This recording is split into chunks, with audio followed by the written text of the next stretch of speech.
উহুদের ময়দানে বিখ্যাত সাহাবী হযরত আবু সাঈদ খুদরী রাদিয়াল্লাহু তাআলা আনহু, আমার আলোচনার বিষয় ছিল অন্যটা।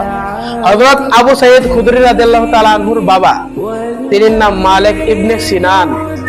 উনি উহুদের ময়দানে যখন নবীজি আহত হলেন, আপনারা তো সকলেই জানেন উহুদের ময়দানে নবীজির দান্দান মুবারক শহীদ হয়েছে। তো নবীজি যখন আহত হলেন কাফেরদের দ্বারা, তখন নবীজির কপাল মুবারক থেকে রক্ত মুবারক ঝরতেছিল।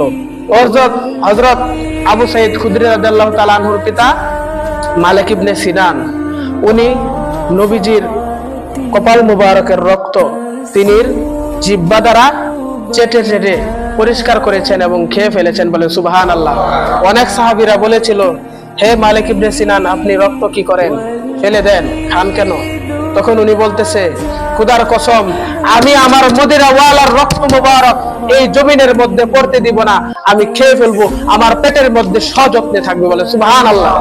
তখন নবীজি খুশি হয়ে বললেন, হে মালিক ইবনে সিনান, শুনো শুনো, তুমি আমার রক্ত খাও নাই, সারা জীবনের জন্য তোমার রোগ পীড়া থেকে তুমি মুক্তি লাভ করেছো, বলেন সুবহানাল্লাহ।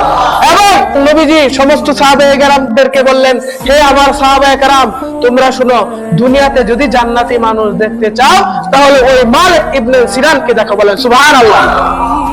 চিন্তা করে দেখছেন, নবীজির রক্ত মুবারক বক্ষণ করার কারণে নবীজি জান্নাতে ঘোষণা দিয়েছেন। এর চেয়ে বড় সৌভাগ্য আর আছে? আপনি আমার রক্ত খাইলে রোগ তো হইবই, রোগ থেকে মুক্ত থাকবো দূরের কথা, রোগ তো হইবই।